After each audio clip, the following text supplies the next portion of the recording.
UPSC Hindi वाले channel पर आप सभी का स्वागत है। आज मैं आपके लिए क्लास लेके आया हूँ या बोलूँ वीडियो लेके आया हूँ, वो लेके आया हूँ। आज निबंध का पेपर हुआ है यूपीएससी मेंस 2026 का, तो उसका हम ओवरव्यू लेंगे। अब 1 मिनट में बता दूँ आपको मैं इस वीडियो में क्या-क्या बताने वाला हूँ, जिससे आप इस वीडियो को स्किप करो या इसको पूरा देखो, आपको पता अभी लग जाएगा। इस वीडियो में कंप्लीट ओवरव्यू दूँगा। उसमें क्या बताऊँगा कि बहुत सारे जो स्टूडेंट्स हैं, जो नए स्टूडेंट्स हैं, जो कि बिगिनर हैं या जो अभी ज़्यादा टाइम नहीं हुआ है इनको प्रिपरेशन स्टार्ट किए हुए, उनको समझ में भी नहीं आते हैं कि ये निबंध का मतलब क्या है, ये पूछना क्या चाहता है, ठीक है? तो कहना क्या चाहते हो डायलॉग है, उसी पर उनको निर्भर रहना पड़ता है, समझ में नहीं आता क्या बोल रहे हो, ठीक है? ओवरव्यू दूँगा, एक निबंध को मैं कंप्लीटली बताऊँगा कि इसको कैसे लिखा जा सकता था। अगर आपकी डिमांड रही तो मैं नेक्स्ट वीडियो ले आऊँगा, तो 2 से 3 वीडियोज़ में मैं सभी निबंध को तोड़कर बताऊँगा कि इस निबंध को कैसे लिखा जा सकता था। तो बेसिकली आज मैं ओवरव्यू वो दूँगा कि आपको अंडरस्टैंडिंग क्या होती है आपकी एग्ज़ाम हॉल में अगर आप इनको टैकल कर रहे होते हो। ठीक है, पहले ही बता दूँ, एक एग्ज़ाम हॉल में बैठकर बताना या लिखना निबंध को अलग होता है और एक एसी रूम में भी नहीं, बाहर यानी एग्जाम हॉल के बाहर बैठकर निबंध को समझने में और लिखने में, उसके जो प्रारूप है उसकी रूपरेखा तैयार करने में डिफरेंस होता है, यानी अंतर होता है। ठीक है, तो इस चीज़ को ध्यान रखना। बाकी मैं आपको पहले ही क्लियर कर दिया, तो और यू क्या दूंगा, सभी का मतलब समझाऊंगा और कोटेशन समझाऊंगा कि एक ही उदाहरण है, उसको हम कैसे सभी निबंधों में यूज कर सकते हैं। ठीक है, तो बस आज मैं बताने वाला हूँ एक एक चीज को। तो UPSC civil service mains exam 2026 हुआ, निबंध का पेपर आया, ये हमारे निबंध हमारे सामने आए। सेक्शन ए अगर हम देखें तो 4 आपके सामने दिए हुए हैं, आप इनको पढ़ सकते हो। ठीक है, ये लिखे हुए हैं। अगर मैं स्लाइड सेकंड दिखाऊं तो ये लिखे हैं आपके सामने। अब मैं एक एक करके समझाऊंगा, लेकिन आप एक बार देख लो इनको। ठीक है, अब मैं आपको पहले ही बता दूं, चारों पढ़ने पर मैं फर्स्ट पढ़ के बताता हूँ। विरोधाभास जीवन की विडंबनाओं को दर्शाते हैं। एज इट इज मैंने पहली बार इसको देखा, समझ में तो आ गया मेरे, क्योंकि देखो मैं बहुत थोड़ा सा लंबा हो चुका है, तो अंडरस्टैंडिंग थोड़ी बन जाती है निबंधों के लेकर। और निबंध के लिए मैंने क्लासेस भी ली हुई है। ठीक है, मतलब मैंने पढ़ी नहीं, पढ़ी तो है ही, मैंने पढ़ाया भी है निबंध को, अगर आपको ना पता हो तो। ठीक है, क्लासेस मैंने पेड कोर्स चलते थे 1 साल पहले, उसमें मैंने पढ़ाया हुआ है। सेकंड, एक कृतज्ञ मन अति सुंदर होता है। अच्छी बात है भाई, ये भी समझ में आ गया। तो लेकिन इसमें मैं खुद, देखो मैं ईमानदारी से बताऊंगा, मैं इतने डायमेंशन नहीं सोच पा रहा था। इसमें थोड़े बहुत सोच पा रहा था, लेकिन इसमें थोड़े से कम। तीसरा, कांटा कली का बदला हुआ रूप है, इसमें थोड़े से ज़्यादा डायमेंशन सोच पा रहा था मैं इनकी तुलना में। यानी मैं इसको अभी तक ये 3 देखी मैंने, ए इसको दूंगा, बी इसको दूंगा, सी। यानी अगर मैं लिखता तो इसको लिखता पहले, अगर तीनों में से लिखना होता तो।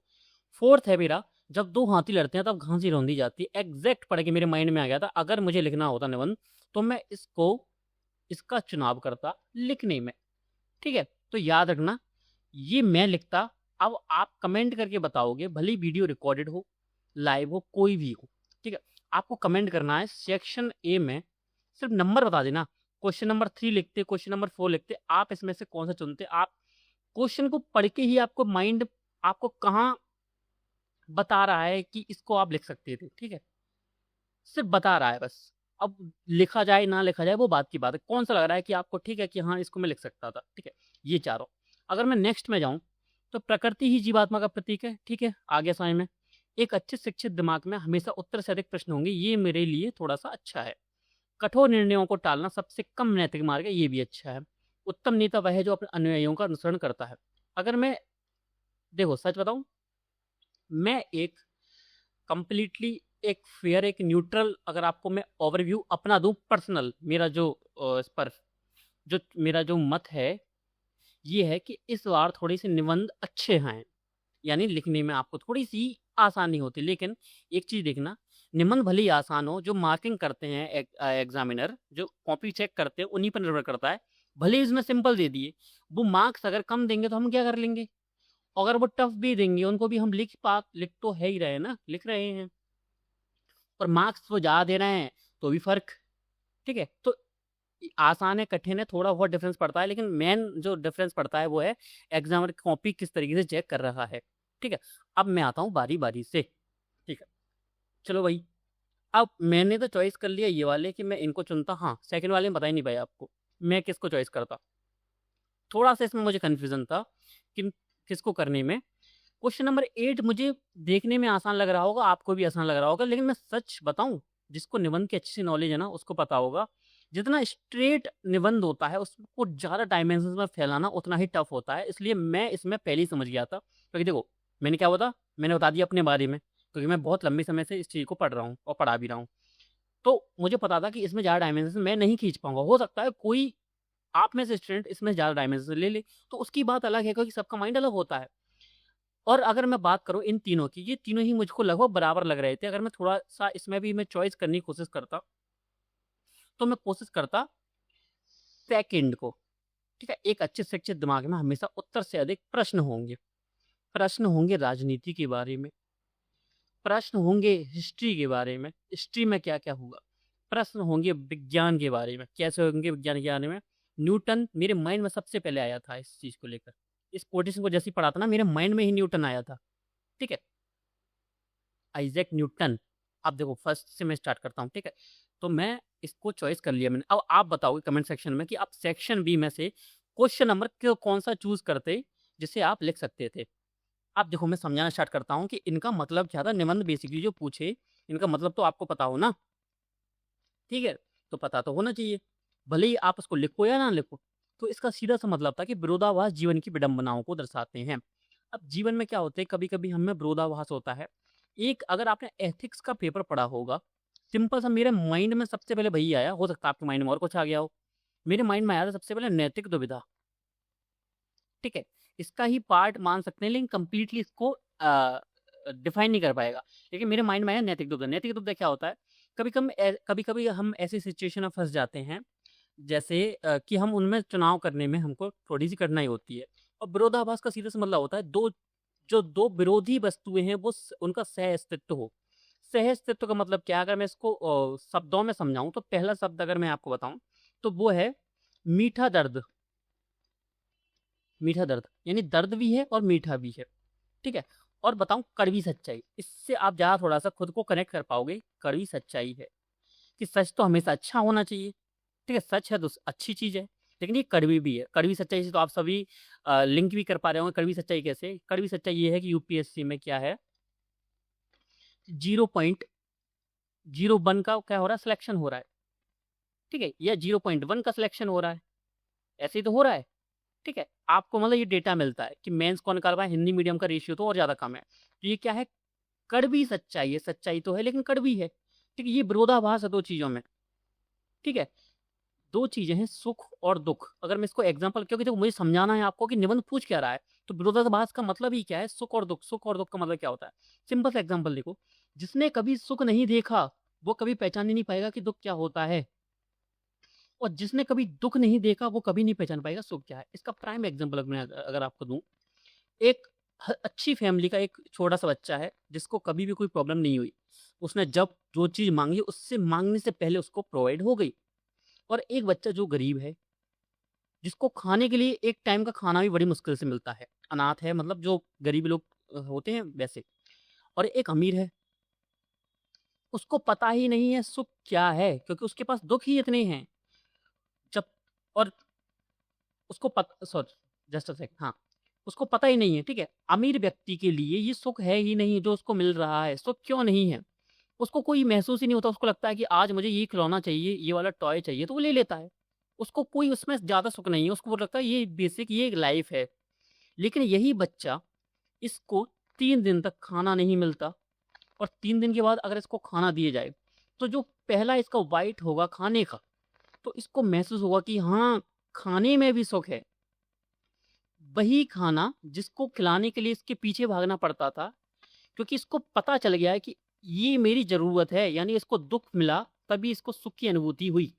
यानी दो विरोधाभास चीजें एक सह अस्तित्व होने पर ही हमको चीजें समझ में आती हैं। और जीवन का यही क्या होता है, एक क्रक्स मान सकते हैं आप, एक समरी या क्रक्स होता है दो चीजों का। जब तक आपने दुख नहीं झेला तब तक आपको सुख महसूस ही नहीं होगा, आपको पता ही नहीं है सुख क्या होता है। और जब तक आपने सुख महसूस नहीं किया तब तक आपको दुख ही नहीं पता है। और जो हमेशा दुखी रहता है उसको ये नहीं पता कि ये दुख है, ये प्रॉब्लम्स है। उसको लगता है कि ये जो प्रॉब्लम्स हैं ये बेसिक लाइफ का पार्ट है। और यही पर्सन सफल हो जाता है किसी दिन, उसको लगता है कि जहाँ यहाँ इसके सामने क्या प्रॉब्लम होती थी कि पर डे इसको एक ही टाइम का खाना मिलता था, तो इसने क्या मान लिया था इसके माइंड ने कि हमेशा एक ही टाइम खाना खाना होता है किसी पर्सन को। लेकिन जब ये सफल हो गया, ये थोड़ा-सा इसके पास पैसे आ गए, ये चीज़ें हो गई, ये 2 टाइम खाना खाने लगा। इसके माइंड जब हिट करेगा कि तुम 2 टाइम खाना खा सकते थे, इसको सुख महसूस होगा। पहले मैं सिर्फ़ 1 टाइम खाना खाता था, अब मैं 2 टाइम खाना खाता हूँ। लेकिन ये कब अनुभूति हुई? जब इसने दुःख का क्या हुआ, इसको एक्सपीरियंस किया, तब इसको सुख महसूस हुआ। तो आप बेसिक आइडिया समझ गए होंगे विरोधाभास क्या होता है 2 चीज़ों में। ये एग्ज़ाम्पल था सिर्फ़ विरोधाभास का। और जीवन की विडंबनाएँ, ठीक है? जीवन की विडंबनाएँ क्या होती है? कभी-कभी जैसे इसका एक अच्छा एग्ज़ाम्पल दूँ कि एक सफल व्यक्ति है, लेकिन वह अंदर से अकेला है। उसको लग रहा था सफल होने से पहले कि उसको सब कुछ प्राप्त हो जाएगा, मैं एक बार सफल हो जाऊँ। जैसे आप सभी को लग रहा है कि यूपीएससी निकल जाएगा, सब कुछ सेट है अपना तो। और अंदर से वह अकेला है, अंदर से उसके पास कोई बोलने को नहीं है। परिवार उसका पूरा है, लेकिन वो किसी से अपनी बातें शेयर नहीं कर सकता है, और कारण उसके कोई भी हो सकते हैं। तो जीवन की कई विडंबनाएँ हैं, ठीक है? इसका मतलब ये था फर्स्ट का। सेकंड, अब देखो, आपके माइंड में हो सकता है कोई दूसरा डायमेंशन आ रहा हो, बहुत अच्छी बात है। मैं आपको बताऊँ तो ये बहुत अच्छी बात है, ठीक है? कि आपके मन में डायमेंशन नहीं आ रहा है। अब मैंने अपना ओवरव्यू बता दिया इस पे, आपको इसमें अलग ओवरव्यू दिख रहा है, बहुत अच्छी बात है, आप उसको लिखिए। कमेंट में लिख सकते हो तो कमेंट में लिख दीजिए, वरना अच्छी बात है। सेकंड नंबर देखो, एक कृतज्ञ मन अति सुंदर होता है। सबसे पहले एक यूपीएससी के एस्पिरेंट को यही पता होना चाहिए, एक अभ्यर्थी को ये पता होना चाहिए कृतज्ञ क्या होता है और कृतज्ञता होती क्या है। एक ग्रेटफुलनेस और ग्रेटफुल होता क्या है? कृतज्ञ का सीधा सा मतलब होता है कि वह पर्सन जो जो दूसरों के योगदान को जो दूसरों के योगदान को जस्ट अ सेकंड, इसको क्लियर कर दूं थोड़ा सा। जो दूसरों के इसको योगदान को हमेशा याद रखता है, क्या याद रखता है, और हमेशा क्या रहता है, हमेशा आभारी रहता है उस चीज के लिए। अगर मेरे भाई ने या मेरे मित्र ने मेरे भाई ने या मेरे मित्र ने किसी परिस्थिति में, परिस्थिति कैसी थी, वो परिस्थिति थी हमारी कठिन, उस समय मेरा साथ दिया, मैं जीवन भर उसका क्या रहूं, आभारी रहूं। जब भी उसको जरूरत पड़े मैं उसकी मदद करूं, ठीक है? तो ये हो रहा आभारी। ऐसा नहीं कि समय बेकार था तब तक तो हमने उसको याद रखा, हमारा समय अच्छा आ गया तो हम उसको भूल गए। तो क्या ये कृतज्ञता है मन में किसी के प्रति, यानी आभार महसूस करना। ये सिर्फ किसी पर्सन के प्रति नहीं होती, ये होता है किसी संस्था के प्रति, किसी वस्तु के प्रति, ठीक है? किसी वस्तु के प्रति भी हो सकता है कि किसी बाइक ने मेरा साथ दिया, मतलब मेरे बाइक में लाया था, 20 साल मेरे साथ चली, हमेशा उसने मेरे साथ, मतलब होता है देखो, इसको लड़के अच्छी तरीके से समझ सकते हैं, ठीक है? एक अटैचमेंट हो जाता है किसी भी चीज़ से। अटैचमेंट कोई वस्तु भी हो सकती है, बाइक हो सकती है, कार हो सकती है, घर हो सकता है। जैसे खुद का घर छोड़ने का मन नहीं करता, कभी कभी किराए से हम घर पे रहते हैं, किराए का घर भी अपना जैसा लगने लगता है और छोड़ने का मन नहीं करता है। तो ये महसूस होना है, ठीक है? ये हो कृतज्ञता। और जो व्यक्ति करता है ग्रेटफुलनेस, कृतज्ञता, ये कृतज्ञता होती है, जो व्यक्ति कर रहा है उसको कृतज्ञ बोलते हैं। अब मन है माइंड, मन को बोला गया माइंड, दिमाग, ठीक है? तो मन किसका, व्यक्ति का। अति सुंदर होता है एक कृतज्ञ मन, सही बात है। असुंदर तो बोल नहीं सकते, सिंपल सी बात है। अब बोलना क्या चाह रहा है, एक मन अति सुंदर होता है, जो एक कृतज्ञ व्यक्ति होगा ना, वो हमेशा परिस्थिति बस परिस्थिति बस चेंज हो जाएगा, लेकिन वो अपनी कृतज्ञता कभी नहीं छोड़ेगा, ठीक है? वो हर चीज के प्रति, हर वस्तु के प्रति, हर वस्तु के लिए अपनी कृतज्ञता हमेशा रखेगा। और ये जो व्यक्ति होते हैं अच्छे व्यक्ति होते हैं, ठीक है? क्वेश्चन नंबर 3 है, कांटा कली का बदला हुआ रूप है। A thorn is a challenge, sorry, changed, ये चैलेंज नहीं है, चेंज्ड बर्ड। बर्ड या कली बोल लूं, या छोटा सा फूल बोल लूं, ठीक है? कभी होता है, जैसे आपने गुलाब का फूल देखा होगा, ठीक, कई सारे जो पेड़ होते हैं उसमें जो फूल के बाद ही, फूल से ही क्या बनता है, कांटा बनता है, ठीक है? इसका सीधा सा मतलब मुझको जो समझ में आया था, जो मैं आपको बताऊं, या जो आपको समझना चाहिए अगर आपको समझ में ना आया हो, तो वो है कि एक प्रोसेस होती है, एक प्रक्रिया होती है। प्रक्रिया क्या होती है, समय की। एक होता है वर्तमान, लेकिन वर्तमान के बाद में आता है भविष्य, और भविष्य से आगे आता है, अगर इसकी पीछे की बात करूं तो ये है भूतकाल। यानी समय के अनुसार, परिस्थिति के अनुसार चीजें बदलती हैं। जो कभी कली थी वो आज कांटा है। अब कली का कांटे में बदलना कई कारणों पर निर्भर करता है। और ये कारण पता क्या है, इसमें जो दिखाया गया है, क्योंकि कली को प्रतीक क्यों बनाया गया है इसको, क्योंकि संघर्षों के कारण किसी भी व्यक्ति को कठोर बनना पड़ता है, खुद को मजबूत करना पड़ता है। जो माँ क्या थी, बहुत ही सुंदर, जो कली सुंदर लगती थी आज वो कठोर दिखती हैं। ठीक है, ये इसका एग्जाम्पल है। अब जीवन में कई कठिनाइयां आती हैं, संघर्ष आते हैं, असफलताएं आती हैं, हमारे व्यक्तित्व को बदलती हुई और मजबूत करती हैं।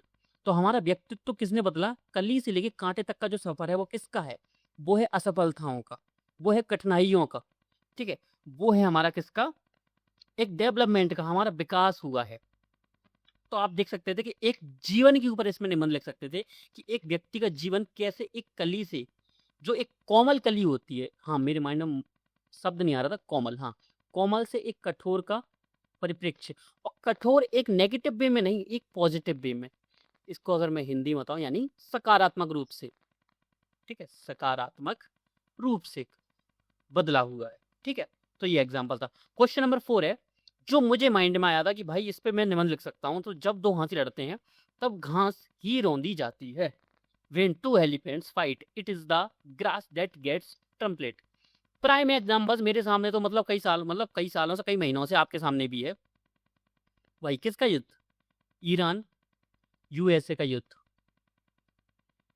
और रूस वर्सेस यूक्रेन। आप यूपीएससी के अभ्यर्थी, तो आपको बेसिक नॉलेज है कि सिर्फ यहाँ पे यूक्रेन नहीं है, यहाँ पे हैं दो हाथी। एक हाथी तो खुद रूस है, हाथी यानी बिग पावर, बिग पावर, जिसको हम शेयर मार्केट में बिग बुल्स भी बोलते हैं। यूक्रेन सिर्फ अकेला नहीं है, जिसको नॉलेज है उसको पता है इसके पीछे पूरी नाटो, नाटो का सीधा सा मतलब है पूरा यूरोप, और पूरे यूरोप के साथ इसमें प्लस मिला हुआ है यूएसए, जो कि खुद में एक हाथी है यानी बिग पावर है। तो जब दो बिग पावर्स की आपस में लड़ाई होती है तब घास रौंदी जाती है। यहाँ पे घास पर कौन है, रशिया और यूक्रेन की जनता। इसी के साथ पूरा संसार यानी पूरा हमारी जो पृथ्वी, पृथ्वी क्यों, पृथ्वी पर इन दोनों युद्ध से और ईरान यूएस युद्ध से क्या फर्क पड़ा, बिल्कुल पड़ा।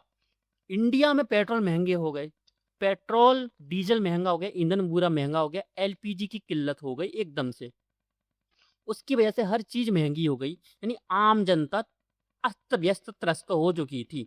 तो जब दो बिग पावर्स आपस में लड़ते हैं, जब दो हाथी लड़ते हैं तब घास ही रौंदी जाती है। इसका सीधा सा मतलब ये था। ये तो मैंने एग्जाम्पल बता दिया, लेकिन आपको एग्जाम्पल के थ्रू समझ में आ गया कि ये बोलना क्या चाह रहा है। और अगर मैं इसको इसी की भाषा में समझाऊं, जब दो हाथी लड़ेंगे तो जो छोटे छोटे घास होती है वो रौंद देते हैं उसको, वो ध्यान नहीं देते। इसका मुझे, ये तो रूस यूक्रेन वाला तो मुझे याद आया ही था, लेकिन उससे पहले मुझे जो याद आया था वो आया था मुझे पॉलिटिकल व्यू। तो इसका मैं पॉलिटिकल व्यू बताऊं, पॉलिटिकल व्यू ऐसा है कि जब दो पार्टी, दो संस्थान, दो पार्टी ऑर्गेनाइजेशंस, दो पार्टी, दो नेता जब आपस में ऐसे व्यवहार करते हैं, पावर यूज करते हैं, तो जनता उनके बीच में आ जाती है। जनता रौंद कैसे आती है, जैसे देखो आप इसको लिख नहीं सकते लेकिन अंडरस्टैंडिंग आपकी होनी चाहिए। जैसे आज के अगर मैं टाइम को आपका प्राइम एग्जांपल इसका दूं मैं, तो सिंपल समझो, आज कांग्रेस बोलती है बीजेपी से तुम क्या कर रहे हो, बीजेपी उल्टा उन्हीं से बोलती है कि तुमने 70 साल में क्या किया। इन्हीं दोनों बहस के बीच में जनता बेचारी परेशान है और अस्त व्यस्त त्रस्त है। ठीक है, जनता बेचारी अब रील्स देखने में व्यस्त कर लेती है खुद को, क्योंकि उसको पता है कि कुछ नहीं होने वाला है।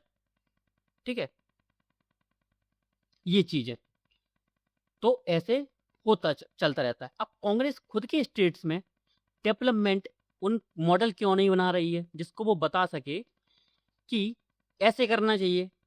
वो बीजेपी से जब आप सवाल करती है, बीजेपी बोलती है 70 साल। बीजेपी खुद का काम नहीं करती, यहाँ पे जो पार्टी है वो खुद काम नहीं कर रही है, बस वो क्वेश्चन पूछना जानती है, भले खुद पावर में है, लेकिन उसको खुद को शर्म नहीं आती कि मैं ये किससे पूछ रहा हूँ, मेरे अपोजिशन से पूछ रहा हूँ मैं, तुमने क्या किया। अरे उन्होंने कुछ नहीं किया तभी तो उनको हटाया हमने 2014 में।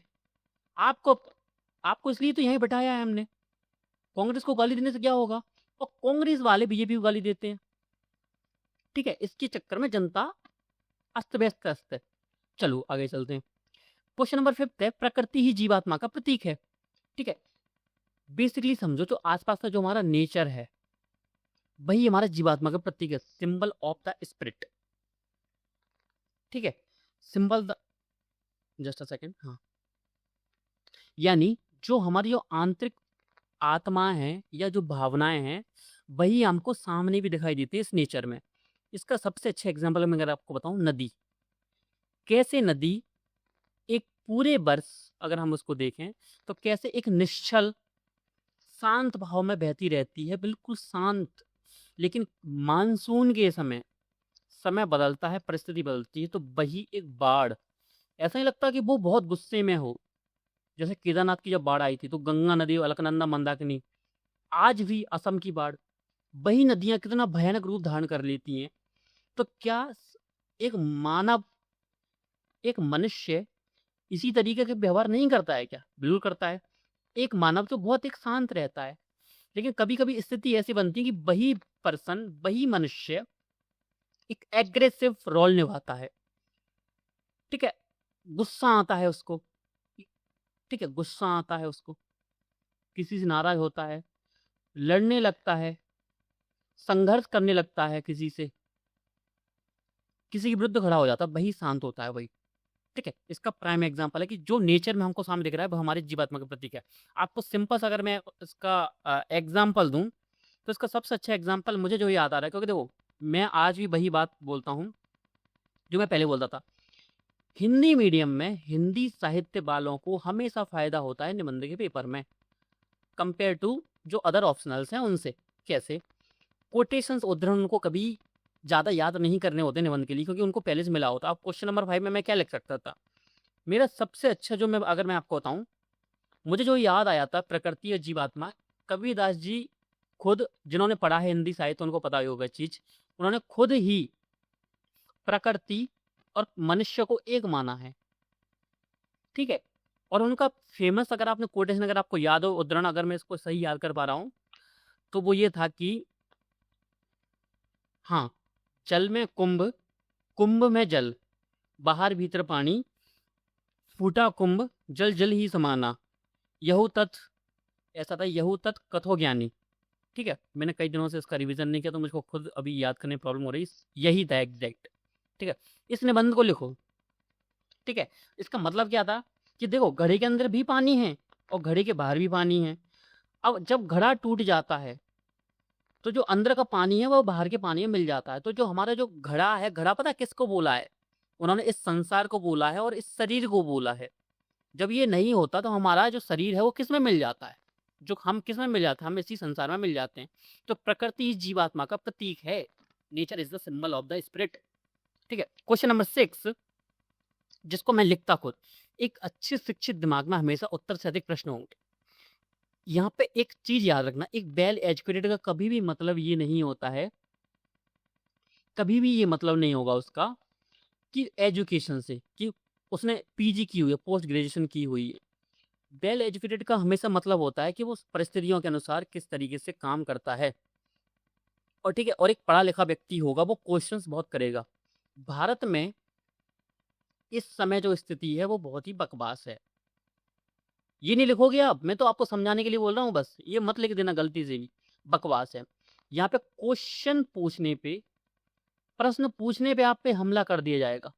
अब मैं अभी की खबर देख रहा हूँ, आधे घंटे की पहले ही खबर है।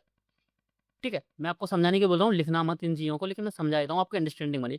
सीजेपी के एक पर्सन है, मुझे एग्जैक्ट नाम नहीं पता है उनका, मुझे इस पार्टी से भी मतलब नहीं है, मुझे किसी पार्टी से मतलब नहीं, लेकिन देखो काम अच्छा कर रहे हैं, जब तक करेंगे उनका सपोर्ट करेंगे, जब तक खराब काम करेंगे इनका विरोध करना शुरू कर देंगे, बात खत्म। ये जयपुर के पास किसी गांव में गए स्कूल सुधरवाने, ठीक है, और इन्हीं पे हमला कर दिया वहां के जो ग्रामीण लोगों ने। और पता नहीं वो ग्रामीण लोग थे या किसी पार्टी के कुंडे थे। उन्होंने पूछा क्या था? उन्होंने सभी क्वेश्चन पूछा था कि आप स्कूलों को सही क्यों नहीं कर रहे हो। ठीक है, तो ये शिक्षित दिमाग क्वेश्चन पूछता है, उसके पास आंसर होता है, उससे ज्यादा क्वेश्चन पूछता है। लेकिन जो गधे होते हैं, सही बात बोलूं सिंपल सी भाषा में, जो अनपढ़, जिनको गंवार भी बोलते हैं, गंवार का मतलब पता वो नहीं होता जो पढ़ा लिखा नहीं है, सिंपल सी भाषा में बोलूँ आपको, जो कभी स्कूल नहीं गया लेकिन उसमें नैतिकता है, उसमें अंडरस्टैंडिंग है। आपने कई बार गांव में ऐसे व्यक्ति को देखा होगा जो बहुत समझदार हैं, कभी स्कूल नहीं गए, उनका व्यवहार बहुत अच्छा है, तो वो शिक्षित हैं, जबकि पढ़े लिखे जो कि जॉब में हैं, कोई पुलिस है आपको गालियां दे रहा है, उससे कुछ पूछो तो वो गालियां देने लगता है हमेशा, जैसे कि दिल्ली प्रोटेस्ट के टाइम पे हुआ कि नहीं हुआ। शिक्षित थे, बोलने में शिक्षित थे, लेकिन रियलिटी में वो अशिक्षित थे। ठीक है, तो एक अच्छे शिक्षित दिमाग में हमेशा उत्तर से अधिक प्रश्न होंगे। अगर इसको डायरेक्ट पढ़ने से पहले मेरे माइंड में आया था न्यूटन का। न्यूटन को आंसर मिला था कि मेरे ऊपर एक फल गिरा है, सेब गिरा था, जो फेमस कहानी है सेब की, सेब गिरा।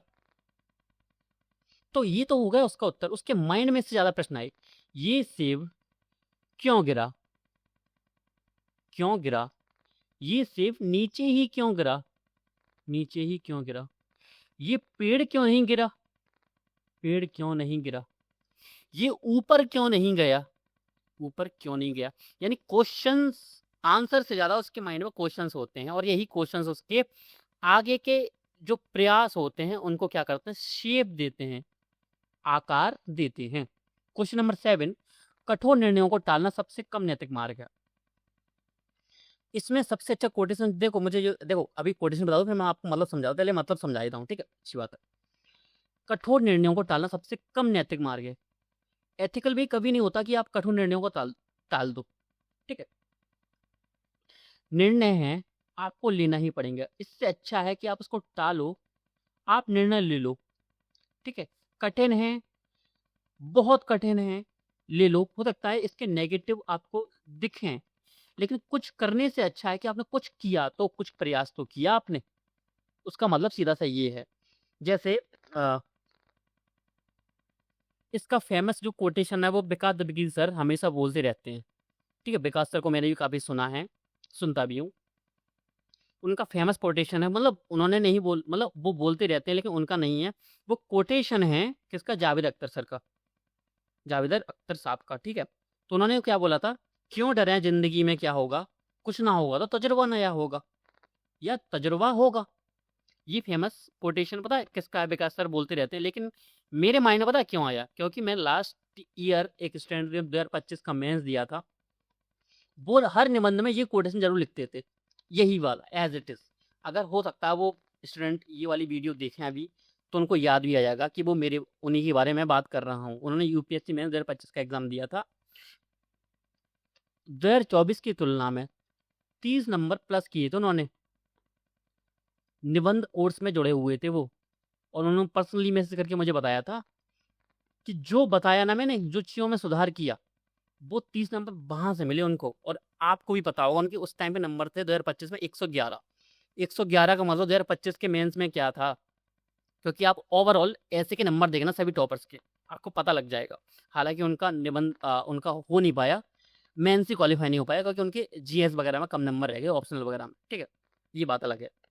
अब ये वाला कोटेशन है, इससे आप अच्छे तरीके से इसको समझ गए। क्वेश्चन नंबर 8 है, उत्तम नेता वह है जो अपने अनुयायियों का अनुसरण करता है। उत्तम नेता वह नहीं कि अपने मन में ही लगा रहा है कि जो करना भाई ऐसे करेंगे ऐसे करेंगे, उसको जो फॉलो कर रहे हैं उनके अकॉर्डिंग, यानी उनकी जो अपेक्षाएं हैं, अपेक्षाएं हैं, जो एक्सपेक्टेशंस हैं, जो एक्सपेक्टेशंस हैं जनता की, उसको जो फॉलो कर रहे हैं उनकी, उनके अनुसार अनुसरण करे। हम अनुयायी हैं किसके, जैसे अनुयायी किसके, जो फॉलो फॉलो किसको करते हैं, यानी वोट देने का मतलब है कि हम उसको फॉलो कर रहे हैं। जैसे हमने मोदी जी को बिठा दिया, तो मोदी जी जो काम करें वो हमारी एक्सपेक्टेशन पे काम करें, ना कि हमारी एक्सपेक्टेशन के अपोजिट या अगेंस्ट। हम चाहते हैं कि भारत में डेवलपमेंट हो, रोड्स अच्छे बने, एजुकेशन अच्छी हो, हेल्थ अच्छी हो। सीजीपी प्रोटेस्ट क्यों हुआ, जो दिल्ली प्रोटेस्ट क्यों हुआ, क्योंकि शिक्षा पे काम नहीं हो रहा था। जो नेता थे वो हमारे जो अनुयायी, हम जो अनुयायी हैं उनका अनुसरण कर ही नहीं रहे थे। ठीक है, तो ये था इन निबंधों का मतलब। अब देखो, मैं एक निबंध लेता हूँ, किसमें से, ये वाला, और इसके थ्रू मैं आपको बताऊंगा कि इसको मैं किस तरीके से, या मैं नहीं, आप इसको किस तरीके से लिख सकते थे रियल एग्जाम हॉल में बैठ के। आपको बेसिकली समझा दूंगा, ज़्यादा टाइम नहीं लूंगा, सिर्फ समझा दूंगा पूरा, इतना डेप्थ में भी नहीं जाने वाला हूँ मैं। अगर आपको लगे कि मैं सभी को समझाऊं, मतलब 8 के 8 निबंध को, तो आप कमेंट कर देना ऑल ऐसे, लिख देना बस, ये लिख देना बस ऑल ऐसे, ये लिखना है बस आपको। ठीक है, अब चलो आगे। उससे पहले मैं आपको बताता हूँ, जस्ट अ सेकंड, हाँ, जस्ट अ सेकेंड। हाँ, ये अब मैं आपको बताने वाला हूँ कि कैसे क्या होता है। कभी कभी क्या हमको अपनी जो अपनी नॉलेज है उसको एक पानी या द्रव की तरह उपयोग करना आना चाहिए। द्रव का मतलब पता है क्या होता है? द्रव वह चीज है जिसको हम जिस आकार में ढालना चाहें उस आकार में हम उसको ढाल सकते हैं। अगर हम उसको गिलास में डालें तो वर्टिकल हो जाता है वही पानी। अगर उसको हम थाली में फैलाएं तो वो हॉरिजॉन्टल फैल जाता है, उसका क्षेत्र ज्यादा हो जाता है। ठीक है, कटोरी में डालें तो अलग हो जाता है। हमारी नॉलेज कैसे, इसका सीधा सा मतलब पता है क्या होता है कि हमको जो नॉलेज है उसको हम यूज कैसे कर सकते हैं डिफरेंट सिचुएशंस के अकॉर्डिंग। सिचुएशन डिफरेंट, यहाँ पे सिचुएशन डिफरेंट है। इसका सीधा सा जो प्रतीक लिया वो मैंने किस लिया कि निबंध अलग अलग हो सकते हैं। अगर हमको कोई कोटेशन याद है क्या हम उसको यूज कर सकते हैं, बेसिकली कर सकते हैं। कैसे कर सकते हैं वो मैं आपको एग्जांपल देता हूँ। मेरे पास जो कोटेशन है वो है अल्बर्ट आइंस्टीन का। ये कंप्लीट नहीं है, उसको लिखना था। बुद्धिमत्ता का माप परिस्थितियों के अनुसार बदलने की क्षमता से है। इसका सीधा सा मतलब है इस उदाहरण का कि बुद्धिमत्ता का मतलब ये नहीं कि कुछ भी, कि आप पर नॉलेज, जो मैंने आपको बताया कि सिर्फ डिग्री लेने से बुद्धिमत्ता नहीं होती। बुद्धिमत्ता का मतलब होता है कि आप सिचुएशन के अकॉर्डिंग कैसे काम करते हैं। जैसे जिस स्पीड से हम हाईवे पर चलते हैं, क्या हम सकरी गलियों में, भीड़ भाड़ गलियों में उसी स्पीड से चल सकते हैं? नहीं। यानी हमको सिचुएशन यानी परिस्थिति के अकॉर्डिंग चलना पड़ता है। और यही है हमारे संपूर्ण जीवन में, यही होता है संपूर्ण जीवन में, यानी परिस्थिति बस। हम अभी जैसे मैं आपको एग्जांपल देता हूँ निबंध का, सॉरी निबंध, हाँ निबंध का। मैंने बहुत टाइम लगा के पहला निबंध लिख दिया। कितना मुझे टाइम लग गया? कितना? 2 घंटे लगते, 3 घंटे का पेपर था। अब मुझे लास्ट जो निबंध था वो 1 घंटे में लिखना था। अगर वही स्पीड में मेंटेन करता जो मैंने फर्स्ट निबंध लिखने में की, तो मेरा पूरा आधा निबंध छूट जाता। तो मैंने स्पीड इसमें बढ़ा दी, यानी मैंने परिस्थिति के अकॉर्डिंग अपनी स्पीड को मेंटेन किया। ठीक है, तो ये मेरा कोटेशन था अल्बर्ट आइंस्टीन वाला। ये जो मुझको याद था। अब मैं इसको फर्स्ट जो मेरा निबंध था उसमें कैसे यूज कर सकता था। विरोधाभास जीवन की विडंबनाओं का दर्शाते हैं। अब विरोधाभास खुद में क्या है? जैसे एक नैतिक दुविधा। अब नैतिक दुविधा को अगर मैं देखूं या विरोधाभास को देखूं तो मुझे क्या करना चाहिए? तो उसमें कोटेशन तो मैं यूज कर ही सकता हूँ डायरेक्ट, कि बुद्धिमत्ता का माप क्या है? परिस्थितियों के अनुसार बदलने की क्षमता। यानी हमको जो विरोधाभास के कारण जो हमारे जीवन में जो विडंबनाएं हैं, जो समस्याएं हैं, उनका जो हमको क्या करना, सॉल्यूशन यानी जो समाधान निकालना है, वो किस तरीके से निकाल सकता है? वो निकल सकता है एक अच्छे निर्णय के अनुसार, कि उस समय निर्णय क्या लेते हैं, कौन सा कार्य करते हैं, और ये कौन सा कार्य कौन कर सकता है, जो कि एक वेल एजुकेटेड या बुद्धिमत्ता का यूज करे, अपनी बुद्धि का यूज करे। किसके अनुसार? परिस्थिति के अनुसार। परिस्थिति जो हो, परिस्थिति जो भी हो, उस अकॉर्डिंग खुद खुद को ढाल ले उस समस्या के अंदर। ठीक है, तो वो जो जीवन की विडंबनाएं हैं उनसे बाहर निकल सकता है। ठीक है, और कोटेशन का यूज ऐसा नहीं है कि निबंध की स्टार्टिंग में ही करना है। ये जब मैं डायमेंशन निकालूंगा उसमें सामाजिक, आर्थिक, राजनीतिक, दार्शनिक वगैरह ये चीजें, उसके अंदर कोटेशन कहीं भी यूज कर सकता हूँ। लेकिन मैं आपको बता रहा हूँ कि एक कोटेशन को आप डिफरेंट एसेज में कैसे निबंध यूज कर सकते थे। ठीक है, सेकंड निबंध में आपका एक कृतज्ञ मन अति सुंदर होता है। कृतज्ञ मन कैसा होगा? कृतज्ञ मन जब होता है, भले उसके सामने सफलताएं आती हैं, उसके सामने असफलता आती है, वो हमेशा कृतज्ञ ही रहेगा। कृतज्ञ कैसे रहेगा? सफलता मिल जाएगी तो अपने टीचर्स के प्रति, अपनी मेहनत के प्रति, जो उस काम करने में जिसने उसकी सहायता की, जिन किताबों ने, जिन व्यक्तियों ने, जिन मनुष्यों ने उसकी रिश्तेदारों ने, परिवार ने जिस हेल्प की, उनका हमेशा कृतज्ञ रहेगा वो। असफलता मिली तो वो कृतज्ञ इस चीज का रहेगा, किस चीजों का? वो सीखेगा कि उसने गलतियां कहाँ की, गलतियां कहाँ की, उसको आगे इन गलतियों को नहीं दोहराना है। यही एक कृतज्ञ होता है। ठीक है, तो यानी उसने सिंपल सा काम कौन सा किया? जो यही बोल रहा है वही तो काम उसने किया, कि उसने परिस्थितियों के अनुसार खुद को बदल बदल दिया। सफलता मिली तो उसने कृतज्ञता रखी लोगों के प्रति, असफलता मिली तो उसने कृतज्ञता रखी अपनी गलतियों के प्रति, कि हाँ कोई बात नहीं, मुझसे गलतियां हुई लेकिन मैं अगली बार ये गलतियां नहीं करूंगा। प्रीलिम्स 2026 का पेपर थोड़ा सा एब्सर्ड था, लेकिन सिलेक्शन देखो किसी न किसी का तो हुआ। सही बताओ, सिलेक्शन तो किसी न किसी का हुआ। तो मैंने कौन सी गलतियां की? चलो मैंने कोई गलतियां नहीं की, मैं क्या और कर सकता हूँ, क्या और कर सकता हूँ? ठीक है। क्वेश्चन नंबर 3, कांटा कली का बदला हुआ रूप है। जब कांटे से कली का जो रूप है, मैंने आपको इसका निबंध का मतलब समझाया था। तो ये क्या है? भूतकाल से लेकर वर्तमान और भविष्य काल तक का क्या है? एक प्रोसेस है, एक प्रक्रिया है। प्रक्रिया में हम कांटे जो कली को उसमें कांटा बदला है, तो ये तो खुद में क्या है? परिस्थितियों के अनुसार इसने खुद को बदला है। कली से ये कांटा हुआ है। ठीक है। क्यों, किस वजह से हुआ है? संघर्षों की वजह से हुआ है। इसको कई सारी असफलताएं मिली। समय ऐसा था, समय की मांग ऐसी थी, परिस्थितियों की मांग ऐसी थी कि वो कली नहीं रह सकता था कोई पर्सन, उसको कांटा बनना ही पड़ा। तो यही कोटेशन यूज हो गया क्या? बुद्धिमत्ता का माप है कि परिस्थितियों के अनुसार बदलने की क्षमता।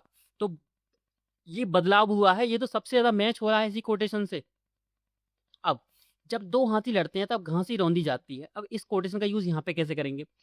जब दो हाथी लड़ते हैं तो हाथियों को ये चीज ध्यान देनी चाहिए कि परिस्थितियां कैसी हैं और उसकी वजह से घास तो नहीं रौंदी जा रही। ये इसका सॉल्यूशन वाले पार्ट में आता, अगर मैं निबंध को लिखता ना सॉल्यूशन वाले पार्ट में, कि किन चीजों को ध्यान देना चाहिए। जैसे मान लो कोई राजनीतिज्ञ है, पार्टी को ध्यान देना चाहिए परिस्थिति के अकॉर्डिंग कि अभी समय है, हम एक दूसरे पर आरोप प्रत्यारोप कर सकते हैं, लेकिन अगर इसका जो प्रभाव है वो जनता पर नकारात्मक पड़ रहा है, तो उनको अपना माइंड, अपना पर्सपेक्टिव चेंज करना पड़ेगा।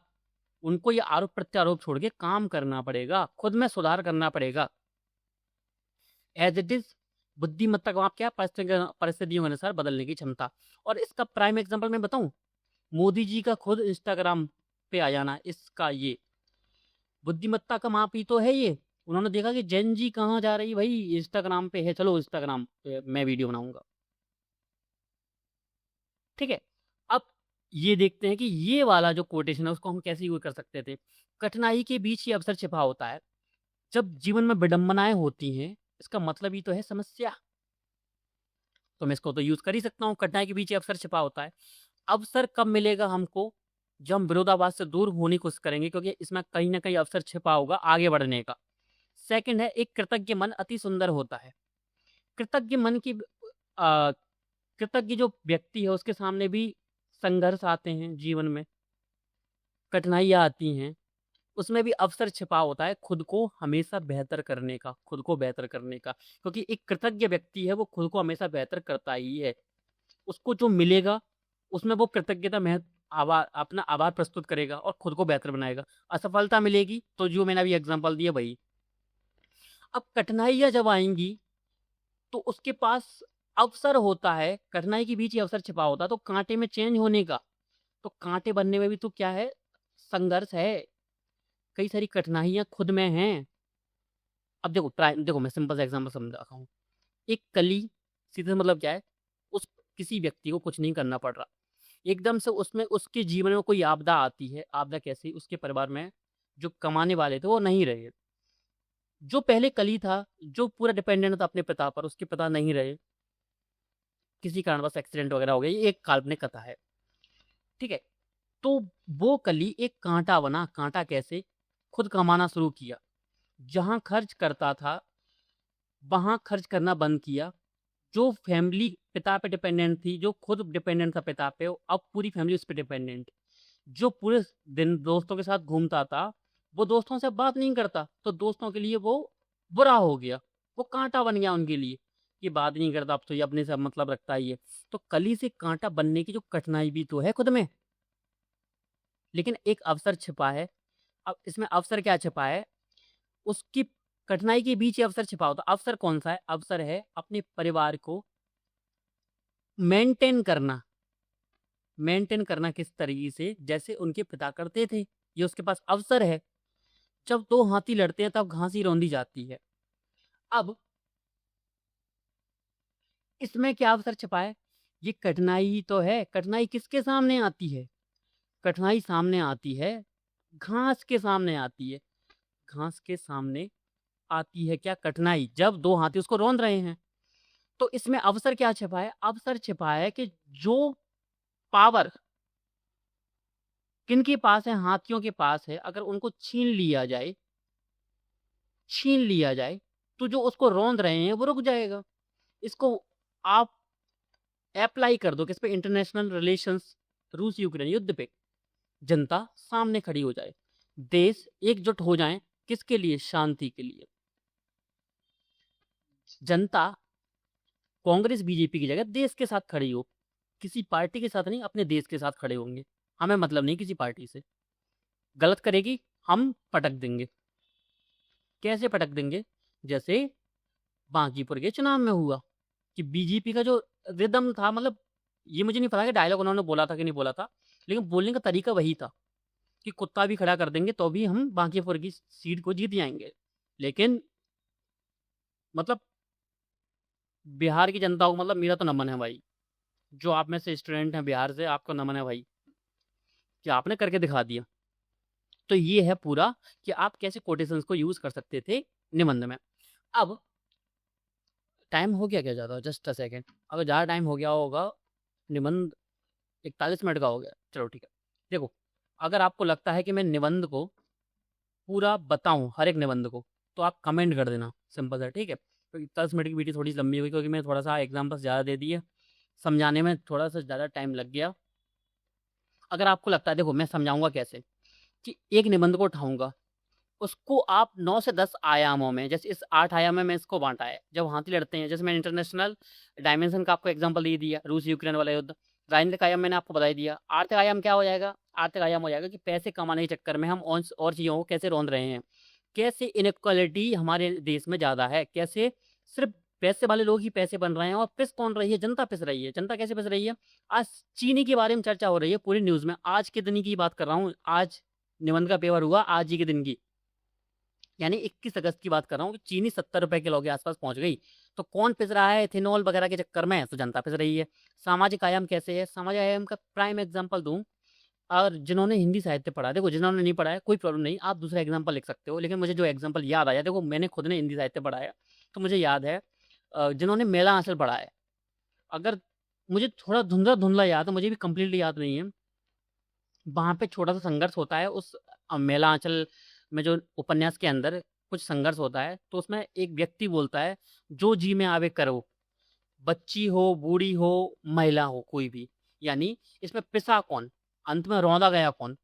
हमेशा महिलाएं। समाज में हमेशा कौन आता है जो विक्टिम में, हमेशा जो पीछे जाता है वो कौन आता है? महिलाएं, बच्चे और बुजुर्ग, ठीक है।